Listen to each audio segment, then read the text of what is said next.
Okay, welcome back for our final lecture on the Book of Kohelet. We'll take us through the final chapters of the book. We've been proceeding pretty much seriatim through the book, and we will now complete the last three chapters today, 9 through 12, and have some concluding remarks as well. As always, I like to do a little brief review of what we've done previously, but using new material so that it is reinforcing but not repetitious. So uh, we uh, are going to be covering today what I call the mystery of life and its end. End here has three senses. Its end is going to be talking about life's end, uh, how life ends, and the afterlife, which was a topic I mentioned last time that we did not get to. We will be discussing the afterlife, which has come up a few times, and I've had requests to explore it. I will explore Kohelet's view of the afterlife. Also, end in the sense of purpose. What is life's end? Namely, what is life's purpose? What is life all about?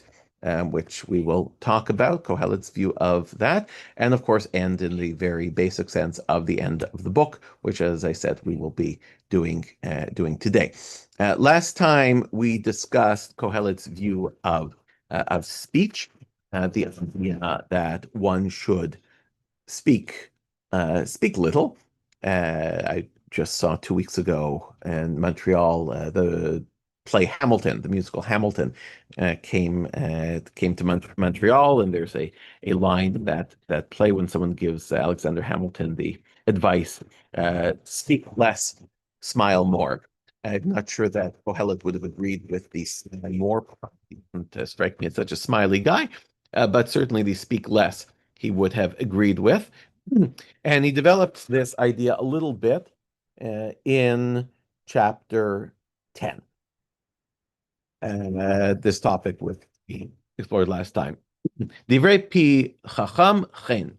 A wise man talk brings him favor. V'zivtot ksil tivalenu. But a fool's lips are his undoing. When smart people talk, uh, good things come from it. And when people who are foolish talk, that does not end well. And one can always prevent being perceived as a fool by not talking at all, which is his general advice. And now he goes a little further. Tchilat divrei fihu sichlut. His talk begins as silliness and ends as disastrous madness. When you hear people who don't know what they're talking about start to talk, it starts off, and it's like, oh my goodness, what's this guy talking about? But then it can actually go to a very, very bad place. Yet the fool talks and talks. A man cannot know what will happen. Who can tell him what the future holds? A few fool's exertion tire him out, for he doesn't know how to get to town. This last verse, and we're going to go back in a moment. This last verse reminds me of a lecture I heard by Jordan Peterson, a fellow Canadian public intellectual, where he talks about how youngsters in general can talk and talk and talk about how to reorder the world, how the world should be changed, and all the things that should happen politically, how the entire face of humanity should be reorganized, and yet cannot organize their own bedrooms. And this is a similar concept here, that a foolish person is going to tell you all of their ideas about how the country should work, and at the same time, they don't even know how to get to town. They don't even know how to follow the road to the next village. Kohelet says, "Nothing new under the sun. We have the same idea. People who talk and talk have huge, huge ideas, and yet in their own lives they cannot make basic decisions." I also think Kohelet here has a larger sense from the personal to the political. I think this is a reference also, and Claudette has brought this up a few times, Kohelet's aversion to political revolution. How do political revolutions start? They start with thinkers, political thinkers, who talk and talk and talk and talk a good game. Uh, we can certainly put Marx in that category, but there are plenty more. We don't have to pick on him in particular, and all of these great revolutionaries who start these huge movements. At first, it sounds like silly, reorganizing the entire political uh, layout of the world, but it ends in disastrous madness. Kohelet says, you have to be careful. First, it sounds like just some crazy political ideas, some crazy writings, some crazy speeches, but it can result in huge destruction. He warns it. For who can tell him what the future holds? Who knows what the result is going to be of your ideas? Sticking to the way things are, we know are predictable. However, introducing revolutionary ideas, you have no idea how they are going to end. And again, we can pick on Marx and say he had all these tremendous revolutionary ideas, but he had no idea how they were going to play out and what the end result was going to be. Kohelet warned us of this thousands of years ago, but we have not taken his advice to heart. We continue to do so, but we have no idea how things will play out in the end, and we should be cautious. Uh, so that's just a follow-up on the idea of talking less. We'll now move on to this idea, which is also a theme that repeats itself over and over in Kohelet, which is that the reward we get in life, the way that God rewards us, is by giving us pleasure, by giving us money, by making us prosperous, by giving us good things in our lives, which we should enjoy because that is the very real reward that God provides. And he says that here, and again, he's going to expand upon it a little bit. We've seen this idea before. This is the leitmotif of Kohelet, this idea that reward is in this world and is the pleasure that God gives you. Lech echol besimcha lachmecha. Go eat your bread in gladness and drink your wine in joy, for your action was long ago approved by God. If you find yourself in a position where you have food on the table and wine to drink and life is good, okay, go enjoy it because that is your reward. Do not ignore it. That is God rewarding you long ago, right? Whatever you've done has met God's favor and you should enjoy it. But now he expands upon it a little bit. Let your clothes always be freshly washed and your head never lack ointment.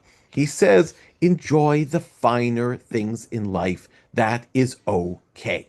Kohelet has no idea that you should simply live for sustenance. If you have the ability to enjoy the pleasures of life, to buy nice clothing, to back in those days they anointed one's hair, you put on fragrant oils and such.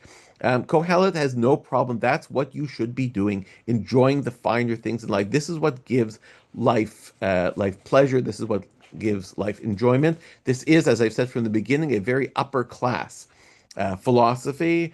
From the beginning, Kohelet defines himself as an upper class philosopher, and he says this is what you should enjoy. And as I said, in the pleasures of life, food is always followed quickly by sex. Enjoy happiness with the woman you love all the fleeting days of your life that have been granted to you under the sun. He says you should enjoy, you should get married. He does not believe in any type of ascetic lifestyle. He believes that you should enjoy the bodily pleasures as well. But notice with your wife, with the woman you love.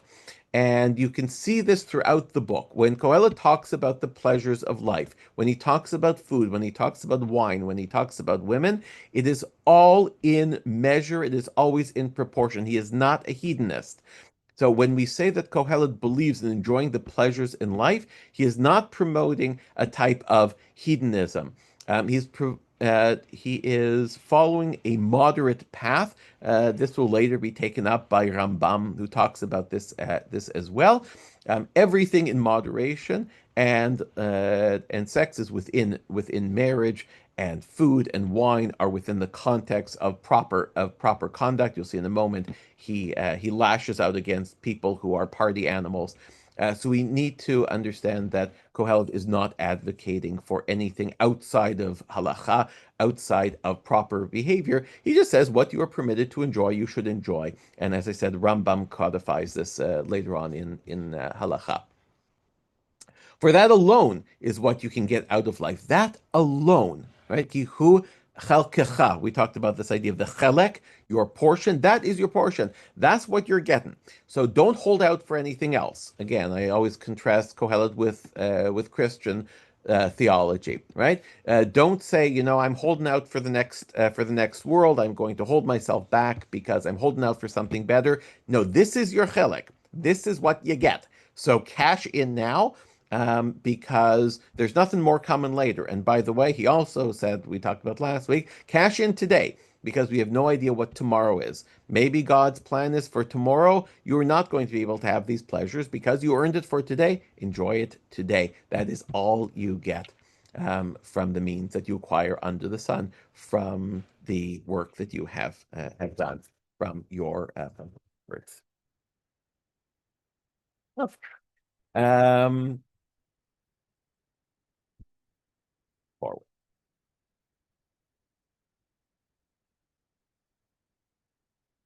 Whatever it is in your power to do with all your might. One of the ways to get pleasure out of life, Kohelet says, is to pursue excellence. There was a book that was written many years ago called Zen and the Art of Motorcycle Maintenance, which explored this idea of excellence. That meaning in life can be found in doing things particularly well.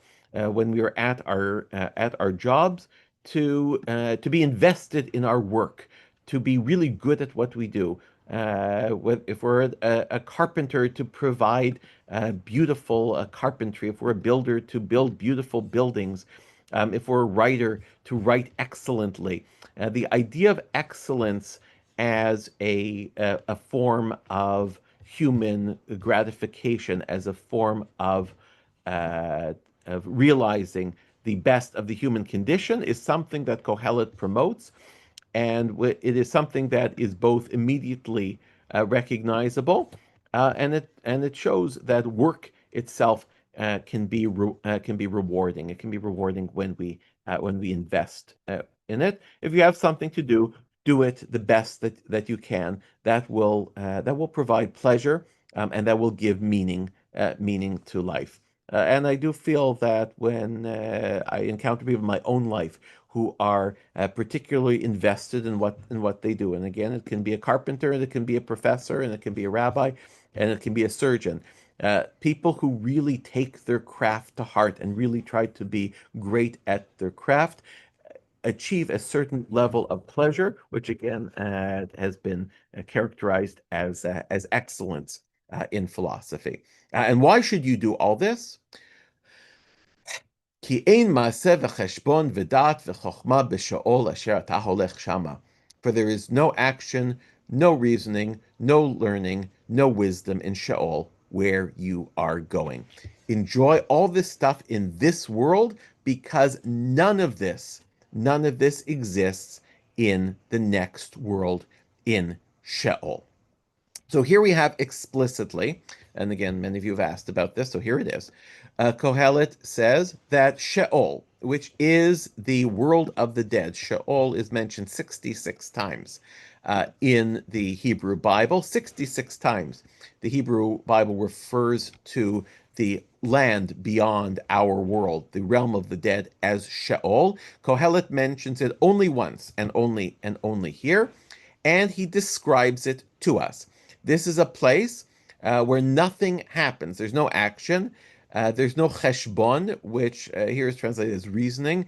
It can also be translated as din v'cheshbon. There's no reward and punishment there. There's no learning. the Gemara in the beginning of Brachot mentions that it's forbidden to study Torah around a dead person because we are going to make their soul jealous. Because we in this world can study Torah and the dead cannot take the pleasure of studying Torah. That's in the beginning of the Gemara. Following this, you can't have the pleasure of learning. There's no wisdom. Of course, Kohelet's life is all about wisdom. None of this exists in the next world, and that's why I've said over and over again, and here it's explicit in the pasuk. Kohelet does not form his philosophy around the afterlife. All reward comes in this world, and that's because, as I said last year, Kohelet is an empirical thinker. His philosophy is based on what he sees, and he cannot see into the next world.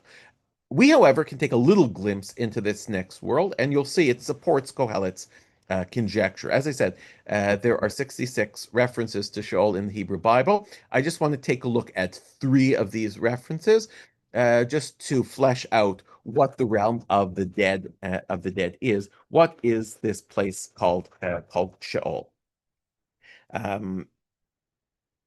Is first mentioned by Jacob in the book of Genesis, when Jacob is asked by his sons to send Benjamin down to Egypt. You'll recall that Joseph, remember the Joseph story keeps coming up in the wisdom literature.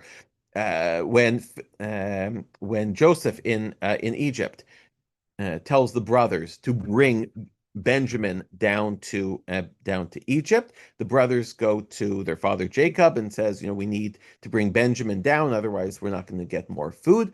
And Jacob refuses. Jacob says, "There's no way I'm sending Benjamin down to Egypt." He says, "V'yomer lo yered b'ni imachem." I'm not sending my son down to Egypt with you. Ki achiv meit, for his brother is dead. Remember, Jacob thinks that Joseph is dead.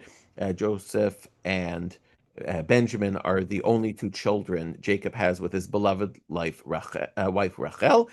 He's already lost Joseph in his mind. He thinks that Joseph is dead, and he's not going to lose the other son from his beloved wife. Jacob says, absolutely not, because Hulavadon Nishar, he's the only one who's left.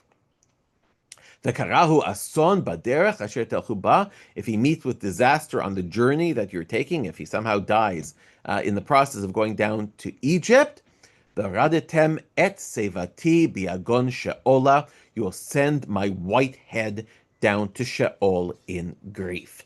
This is, as I said, the first time in the Bible that we have a reference to Sheol. And what Jacob says is, if anything, God forbid, happens to Benjamin, right, I am going to go into the afterlife. My old head, white head, that's metonymy, seva. White head is metonymy for old age, in other words, white hair. My white head, my old gray hair, my life in my old age, I will die, and I will go to the next world, to Sheol, in grief. So that is the first reference we have. Sheol is a place that you go after you have gotten old and died. That is where you go after you die, to a place called Sheol, and that's where Jacob expects to go. Why is that important? Because the next reference we have to Sheol is in the book of Bamidbar, in the book of Numbers, and it is by the rebellion of Korach.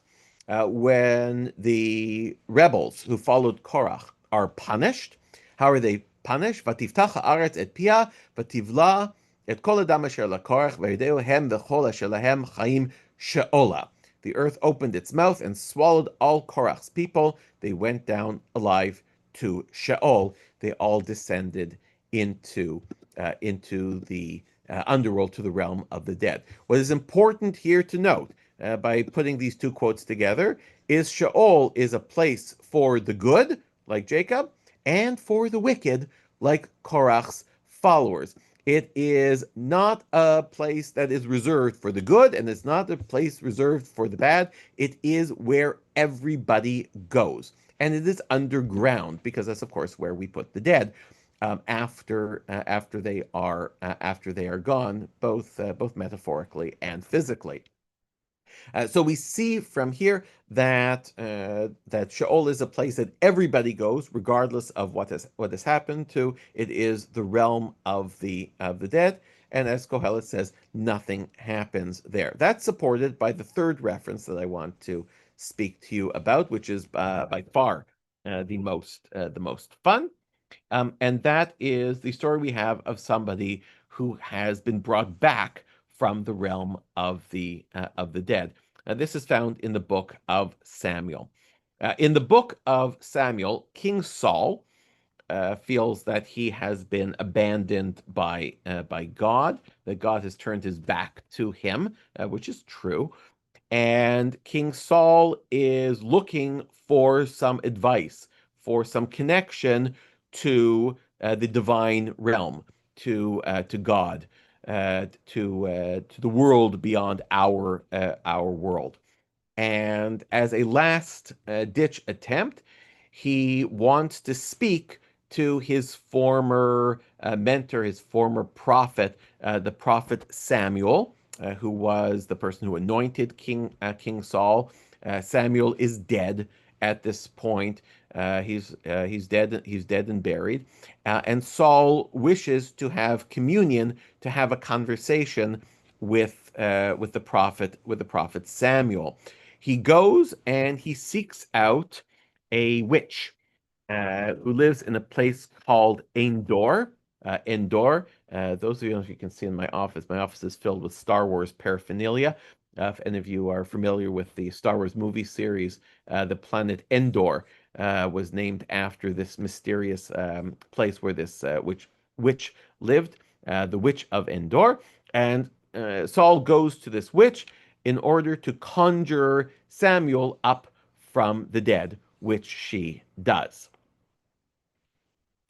This is found in the 28th chapter of 1 Samuel.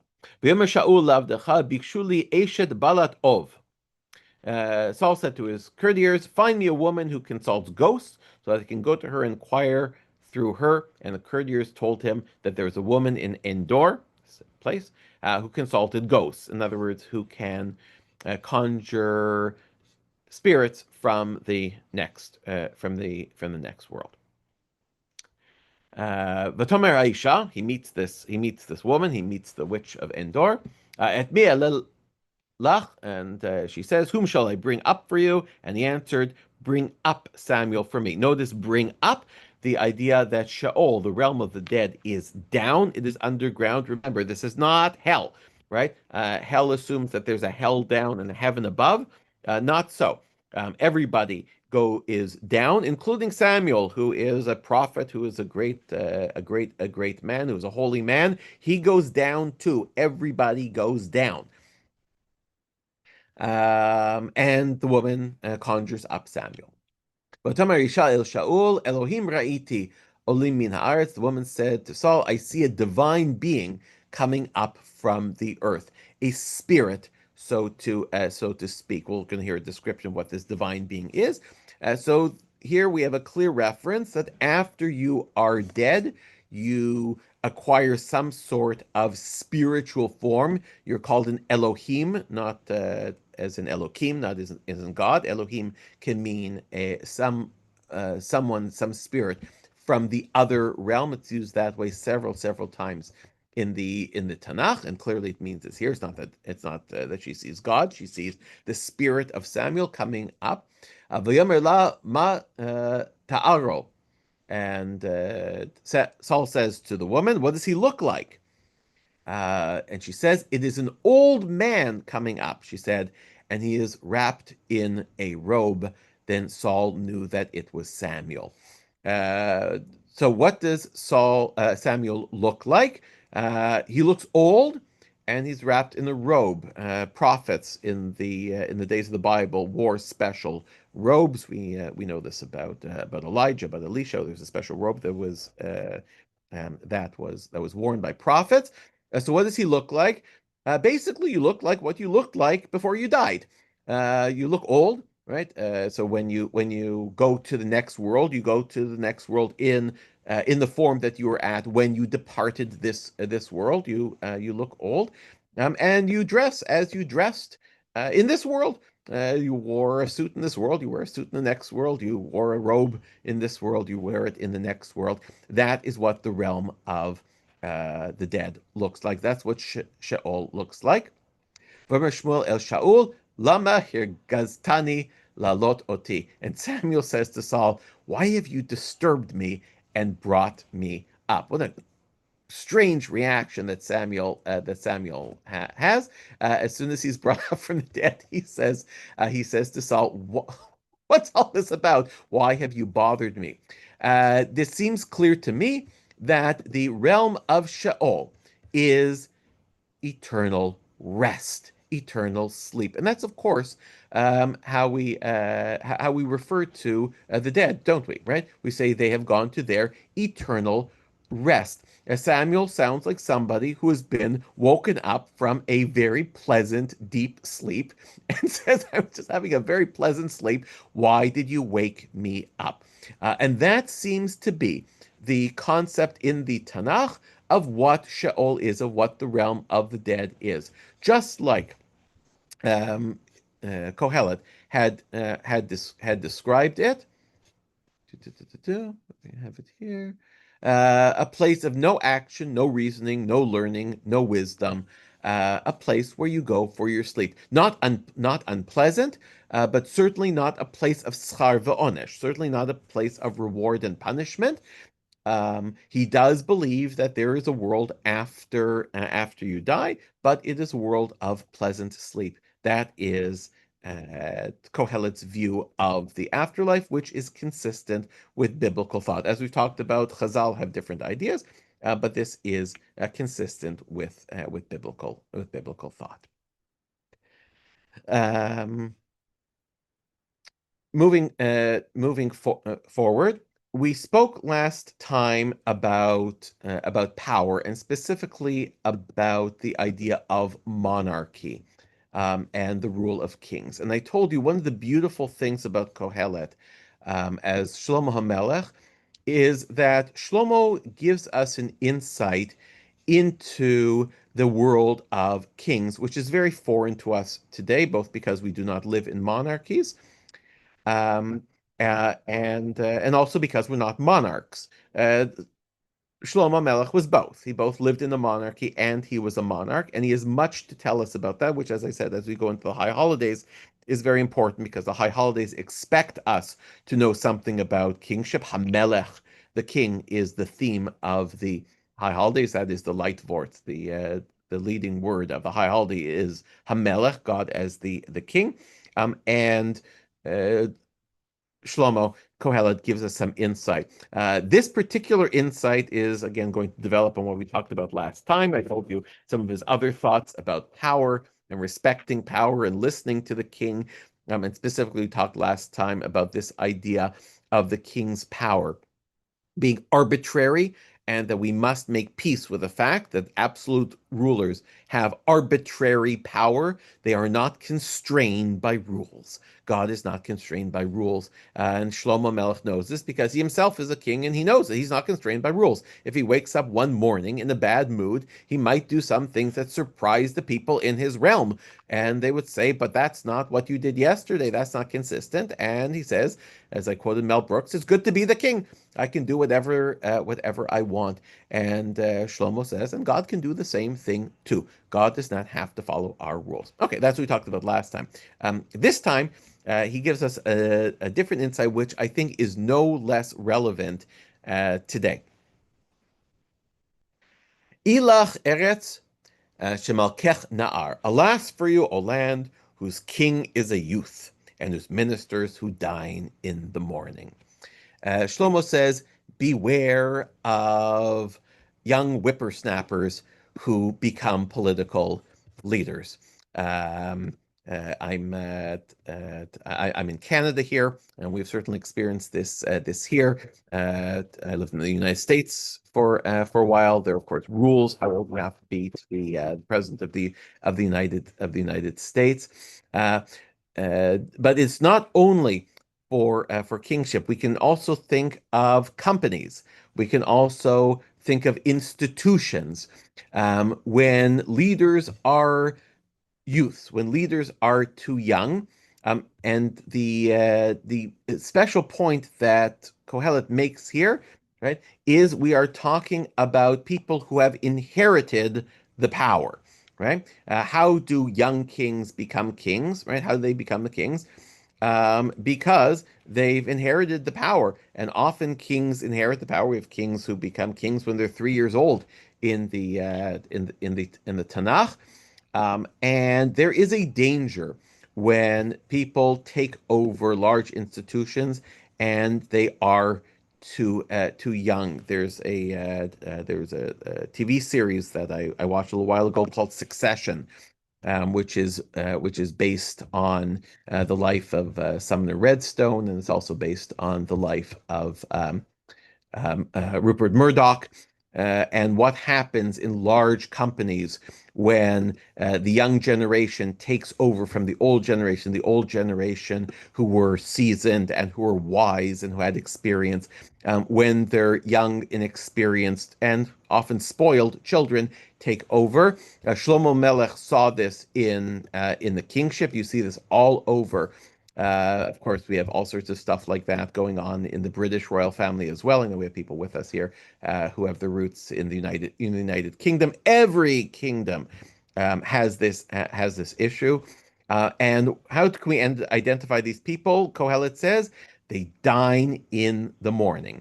Dining in Tanakh always goes hand in hand with drinking. Now, you always have to remember that when you're taking a look at that in the Tanakh. That's why Megillat Esther, every time they mention a banquet, right, eating, it is always accompanied by wine. In fact, even the term for a banquet, mishteh, comes from lishtot, to drink. In the Bible, dining includes drinking, and of course it includes leisure. And in people who are drinking in the morning and who are having long leisurely meals with alcohol in the morning, these are people who are not up early to work. And that is a sign of the younger generation. These are people who are spoiled. They've never really understood how much work it is to run things. And Kohelet says, God help you, if these are your leaders. Um, Batzal Taim, Yimach Hamkareh. Through slothfulness, the ceiling sags. Through lazy hands, the house caves in. What happens is these people become lazy. They've grown up thinking that wealth is just something that comes to you, and they don't pay attention. They don't know how much work was involved in building these institutions, and things start to fall apart. I love the metaphor that he uses here of the ceiling sagging. If you don't do regular maintenance on your house, things start to fall apart. And house can also refer to Beit Malchut, to a kingdom. If you are not constantly paying attention to things, the way of the world is not for things to stay the same.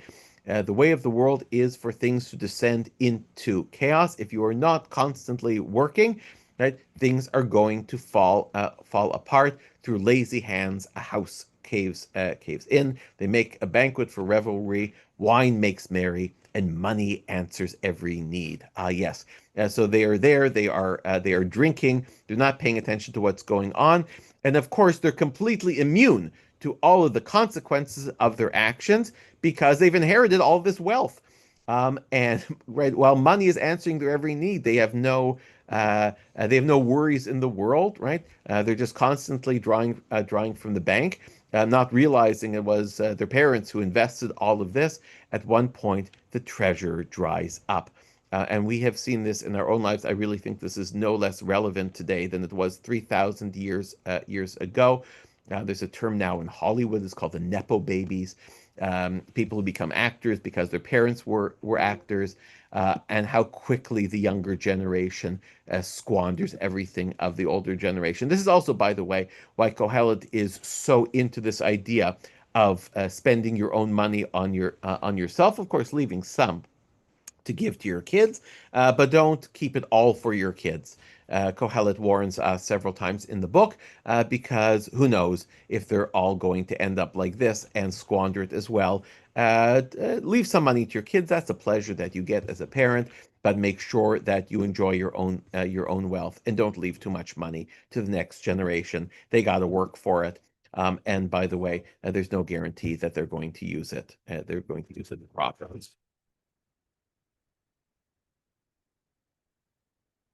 Uh, I want to just give us like a little fast forward. The wisdom of Kohelet is picked up in later generations. I told you in a previous lecture that the immediate successor to Kohelet and the wisdom literature is Pirkei Avot, and you find in Chazal in Pirkei Avot in Masechet Avot the ethics of the fathers, as it's called. We have a lot of the same type of wisdom that you have in Kohelet, but in the 18th century, there was also a continuation of the wisdom movement in the form of the Musar movement, the Musar movement, as it's often called. And the idea of wisdom, the idea of rebuke, what is called musar in Kohelet, was picked up in the 18th century in the Musar movement. Was founded by Rav Israel Salanter. We don't have time to talk so much about it, but I do want to show you, in case you're interested, how these themes are picked up later on in Jewish history. Moshe Chaim Luzzatto in 1738 wrote the seminal work of Jewish Musar, of Jewish rebuke, of Jewish wisdom in terms of how to lead one's life. It was called Mesilat Yesharim, the path of the straight. We've talked about how Kohelet tells us to follow the straight path. Shlomo mentions this over and over again in Mishlei as well. Um, and I want to just focus on this idea of laziness, which is picked up in Mesilat Yesharim. Laziness, sloth, is the seventh of the deadly sins. The deadly sins are a Christian, a Catholic idea. It was Pope Gregory in the year 590 who came up with the idea of the seven deadly sins. Although the Vilna Gaon believed that they were already found in the Gemara, in the Masechet Brachot, in Brachot Dalet Amud Aleph. So even though the seven deadly sins are a Catholic idea, the Vilna Gaon thought that they were also the Jewish idea. And interestingly enough, in the Vilna Gaon's enumeration, just like in Pope Gregory's enumeration, the seventh of the deadly sins is sloth, is the idea of laziness. And here you have it in Mesilat Yesharim, and he quotes Shlomo HaMelech. V'nei Shlomo shana me'od ba'azarato al zeh. Behold, Shlomo, King Solomon, repeatedly exhorted many times on this in seeing the evil of laziness and the greatness of the harm resulting from it. He said, a little sleep, a little slumber, a little folding of the hands to rest, then shall your poverty come as a traveler. Beware of laziness. Again, Kohelet tells us, enjoy our wealth, but our wealth and our pleasure comes from hard work, and hard work should be done meaningfully and the best that we can. Idle hands are the devil's workshop. Do not get involved in laziness. For behold, even though the lazy person is not doing evil actively, right? It's always surprising that sloth is among the seven deadly sins. It's a sin of omission, not a sin of commission, right? But that it makes it all the more dangerous. I'm not doing anything wrong. In fact, I'm not doing anything at all. Nevertheless, he brings evil on himself through his very inactivity. Stay busy. Rav Lusato says, following Kohelet, it is good to be busy. It keeps you out of trouble. And it follows beautifully from that little exhortation that he has about the children of wealthy, powerful people. They become lazy because they are spoiled, and that leads to very, very bad things. Next thought, I said we would explore the mystery of life. And I told you very early on that one of the things that characterizes Kohelet's philosophy is a tremendous amount of modesty in terms of what we can know of the world beyond ours. And I contrasted this with some of the philosophy we saw in Psalms, which is this idea that God must work exactly the way we expect him to work, and that there must be exactly reward and punishment as we expect perfect justice to work, on the one hand, or the idea that there is no justice in this world, which is the way that the book of Job perceives it. Kohelet is refreshingly modest and accepts the fundamental mystery of life. Kohelet's book is completely obsessed with what we can know of this world, right? But of the world beyond us, we can know very, very little, and we should not waste our time trying to figure it out. And he uses a beautiful analogy here, which will be less meaningful to us in the scientific era, but I still think it's quite powerful. It's in chapter 11. Kasher incha yodea ma derech haruach katsamim bavaten hamleah. Just as you do not know how the life breath passes into the limbs within the womb of a pregnant woman, so you cannot foresee the actions of God who causes all things to happen. Psh, an amazing thing. He says, the greatest mystery of life is life itself. The mystery of how a child gestates inside a womb, how uh, how it can be that the life breath, the idea of a spirit, can enter into a woman's womb, and a baby can come out, a brand new human being. The great mystery of life. And again, in our scientific age, of course, we can explain a lot, and we have ultrasound and such. But still, the mystery of life remains. And you can imagine for Kohelet, without all of these technologies, just the miraculous nature of birth of itself and gestation, even more so. But so too today. I talked to a gynecologist who assure me that even knowing everything about the process of gestation. I remember when my first son was born, presented a child, and he said, he was not Jewish, but he said it's a miracle every time.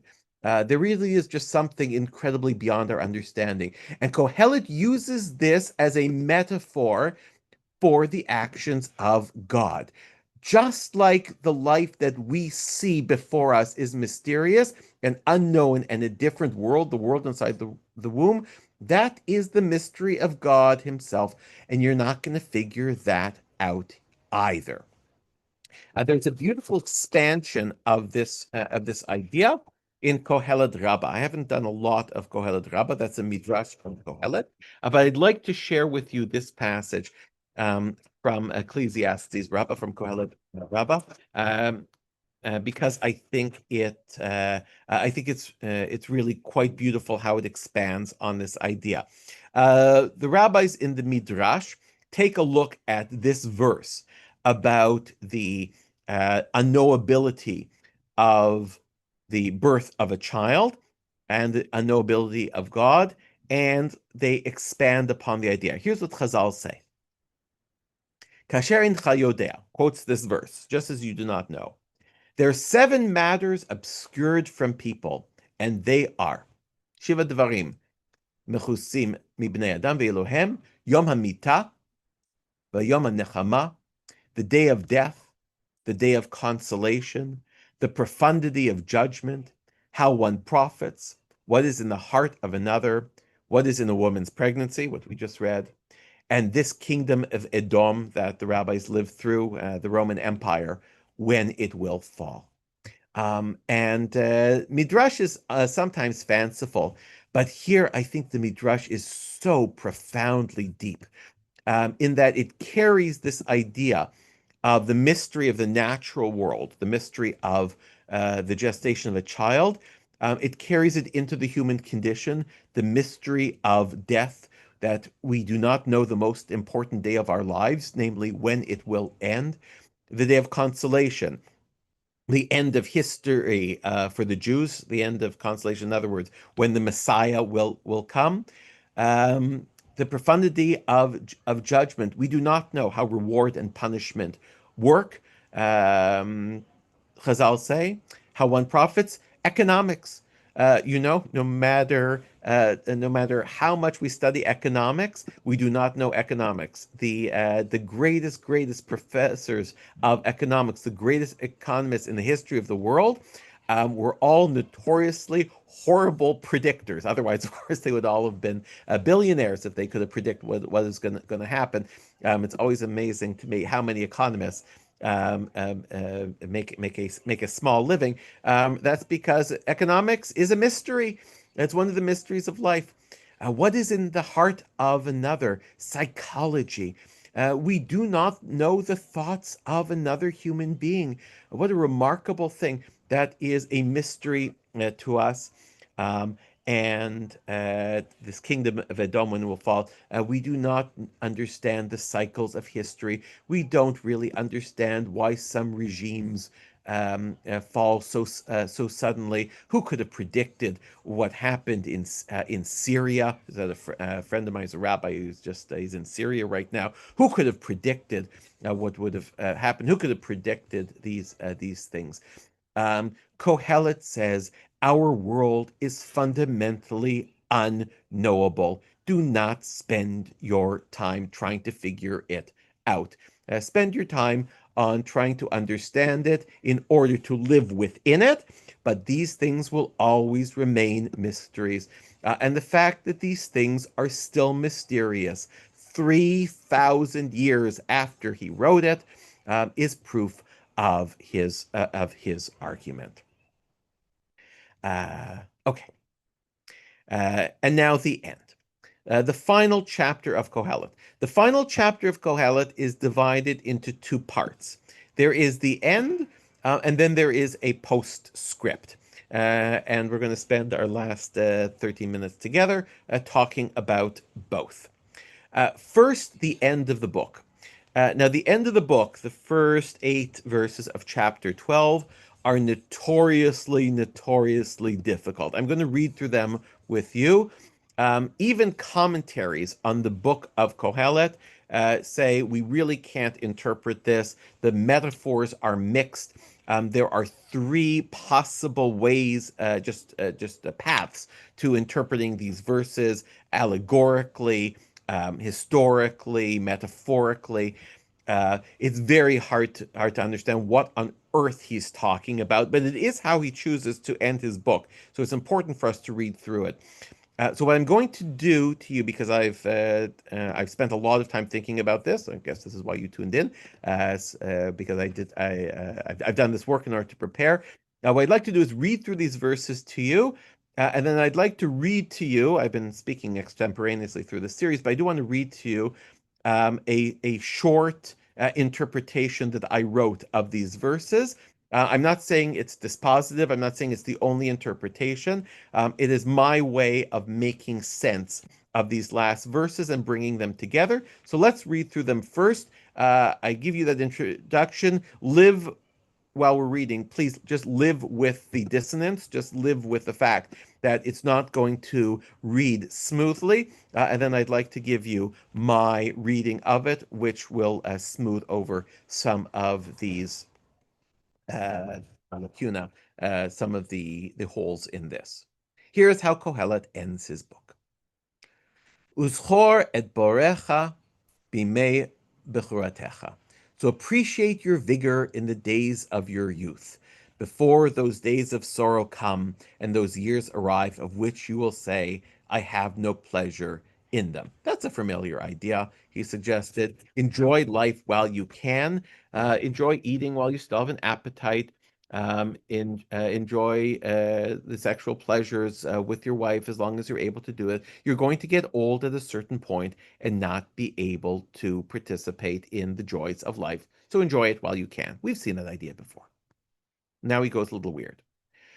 Before the sun and light and moon and stars grow dark, and the clouds come back again after the rain, when the guards of the house become shaky, and the men of valor are bent, and the maids that grind grown few are idle, and the ladies that peer through the windows grow dim, and the doors to the street are shut, with the noise of the hand mill growing fainter, and the song of the bird growing feebler. The women singers are rehearsing quietly.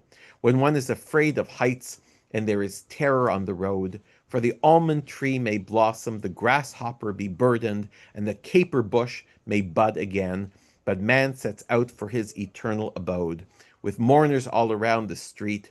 Before the silver cord snaps and the golden bowl crashes, the jar is shattered at the spring, and the jug is smashed at the cistern, and the dust returns to the ground as it was, and the life breath returns to God who bestowed it. That's Kohelet's final paragraph, final meditation. Uh, and as I said, the metaphors are mixed, and the context is not clear. Here's my interpretation, which is based on some sources. I believe Kohelet is describing the death of the king, the death of the Saul, and what happens in the final days when the king dies. He might be thinking about his own death. He might be thinking about the death of his father, of David HaMelech, which is described at length in the Tanakh. He's certainly familiar with what happens when monarchs die. And I think he's using it as a metaphor for life itself. We can take the death of the sovereign and think about it as a meditation on our own lives as well. But let's first think of it practically from the level of the death of the sovereign. Here's my interpretation. The final scene that Kohelet paints is the palace preparing for the impending death of the sovereign. We open with a view of the castle beneath dark clouds rolling in after the storm. The heavenly lights, the sun, the moon, and the stars grow dim as the moribund king begins his final journey to the abyss. The palace staff know what is afoot. The guards are trembling, perhaps out of sadness for their dying master, or out of fear what will become of them when the regime changes. The footmen, accustomed to being upright and attentive, go about slouched. There is no one to serve. The palace has not been receiving guests for some time. Its gates are closed. The lavish banquets have long ceased. And the kitchen that once was abuzz with activity, producing dishes for visiting dignitaries, is now operating with a skeleton staff, a few maids left to grind flour to make bread and other staples for the remaining retinue. The king has long lost his appetite. The days are gone when he took pleasure in his meals. He eats now only for sustenance. Ladies of the palace look out the windows. The bustle about the house is gone as they stare out into the street and the public square beyond. Outside, singers have shown up. These are the morologists, the professional mourners who perform dirges at royal funerals and were common a feature at burials in ancient Israel. Cynically, perhaps, they've arrived early for their commission, though the king yet lives. Would-be mourners have shown up as well, ready to receive the news. The king leaves his bedchamber for a walk in the palace courtyard. The once mighty warrior is now fearful of the high staircase he must descend, and the leader who once traversed great highways is now frightened by the path through the garden. He glances up and sees the beautiful budding almond tree. It will bloom another season, but he will not. He looks down and sees a grasshopper and a caper bush, lowliest of the earth. They still possess what he will not, life itself. Perhaps too the almonds, grasshoppers, and capers remind him of the delicacies that once adorned his dinner table. There's a well in the courtyard. The king turns the crank and draws up the earthenware jug, water, the source of life that nurtures the garden and everything in it. But as he raises the vessel, it slips from his weak hands and shatters on the stones surrounding the cisterns. He glances into the palace and sees the golden chandelier hanging by its silver cord, just as the jug was held by its rope as well in the well. Precious metal or base clay, all will one day break and fall to the ground. Nothing of this world is forever. We are all like vapor, here and gone in a breath. The only thing that is eternal is the ruach, the animating spirit of wind that gives breath to all life, which returns to God who bestows it. Irony of ironies, that very wind, which Kohelet has used throughout the book to represent all that is ephemeral, is in the end the only thing that proves everlasting. So that's my interpretation. That's my meditation on these last verses. As I said, it's not in any way meant to be definitive, but I hope it provides you at least one way of reading Kohelet's final words. And now for our conclusion. As I said, this is the end of the formal book of Kohelet, and then Kohelet has a little bit of a postscript. Of course, he ends as he began. Hevel havalim amar Kohelet hakol havel. Utter futility, all is futile. V'yoter, a further word, a postscript. Because Kohelet was a sage, he continued to instruct the people. He listened to and tested the soundness of many maxims. Kohelet sought to discover useful sayings and recorded genuinely truthful sayings. So you'll notice here that the voice changes very much. It sounds like somebody has added this onto the book. And in fact, the Gemara itself makes reference to the idea that Kohelet might have been edited. And in fact, these might be words of an editor. It does not seem to be Kohelet speaking, but somebody who is reflecting upon his words. There is also a very predominant theory in critical circles that this ending was added as a pious postscript, that Kohelet was far, far, far too radical a book for ancient Jews, and this was added to frum the book up a bit. I and many others disagree and think that actually this postscript, whether or not it was written by Shlomo Melech, is completely consistent with Kohelet's philosophy, and that's how I want to treat it, as a fitting ending and completely consistent with his thought. First of all, I must include this because it is perhaps next to Hevel Havalim, utter futility, and to everything there's a season, probably the next most quoted part of Kohelet. This next verse appears in many, many, many, many Jewish books. In the author's preface, if you read the author's preface to many, many, many Jewish books throughout history, they often quote this next verse. B'ni hizaher asot sfarim harbe ein kates. My son, be warned, the making of many books is without limit. It's a common thing for authors to write, Jewish authors to write at the beginning of their books. Just be warned, right? There's no end to the writing of books. There are just more and more and more books that are always written. And given that there's nothing new under the sun, when one writes a new book, one should do so with the modesty that you're simply one more book in thousands and thousands of books that will be written after you. And much study is wearing to the flesh. How much can you read after all? And then he says, Sof davar hakol nishma et Elohim yirav et mitzvotav shmor ki zeh kol hadam. The sum of the matter, when all is said and done, revere God and observe his commandments, for this is all of humanity. He says, in the end, uh, fear God and keep the mitzvot. And you'll recall I started this series by the story I told of this chassid in the shul who sped through Kohelet and said the words, hevel, hevel, hevel, shmor mitzvot, keep the mitzvot. And I said, in the end, that pretty much is his message. In the end, what we're supposed to be doing is fearing God and keeping the mitzvot. How does this fit in with all of Kohelet's philosophy? Um, the best interpretation I've come across was by the Jewish philosopher Yeshayahu Leibovitz. If you can see in my office, I have this picture actually hanging in my office. He was one of the most influential Jewish philosophers in my personal religious life.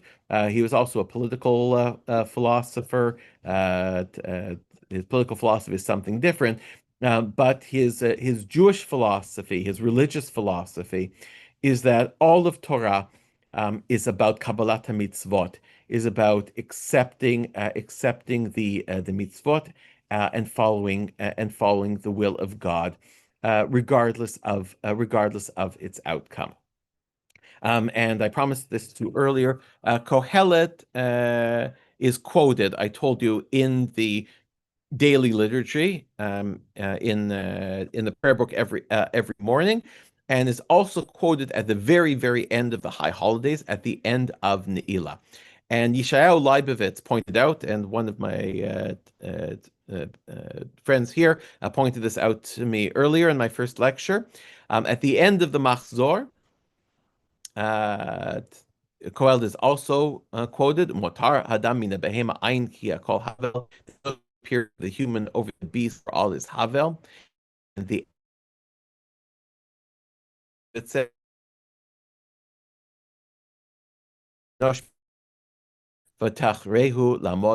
nevertheless, you have set humans apart from the beginning and recognized them as worthy to stand before you. Yeshaya Leibovitz says that in the end, revere God and observe his commandments, for this is all of humanity. This is what life is all about. We fear God, we do the right thing, not because of reward and punishment. There is some reward in this world and the pleasures we can take. Not because it is necessarily going to lead to good things. Sometimes it does, sometimes it doesn't. We do the right thing because it's the right thing. We follow God because it's the right thing to do. And in the end, that's what life is all about: doing the right thing, standing before God, for no reason other than that is the ultimate what we can accomplish in this world. And with that, I thank you for joining me for this series, and it's been wonderful learning with all of you. Thank you. Thank you, Rabbi. תודה רבה. My pleasure, my רבה. pleasure. Thank you. Great. Thank you, Rabbi, and Shana Tova to you and the family. Yes. Shana Tova. Shana Tova. It's been really a pleasure. Could I ask you something? Yes, of course, always. To what extent did he live his life accordingly, especially concerning women? He surely wasn't. What a wonderful way to question on which to end. Yes, yes, yes, yes. Giving advice is always much easier than taking it, isn't it? Yes, for sure. So much of the tragedy of Shlomo Melech's life is that, of course, his very downfall was not following his own advice. I will say this as a father, and I will say this as an educator as well. I think it's much easier to give wisdom than to follow wisdom, for sure. And he doesn't gloss over this in one of the chat comments somebody made in the very first lecture. How much of Shlomo's wisdom is his reflecting on his life, and saying learn from my mistakes.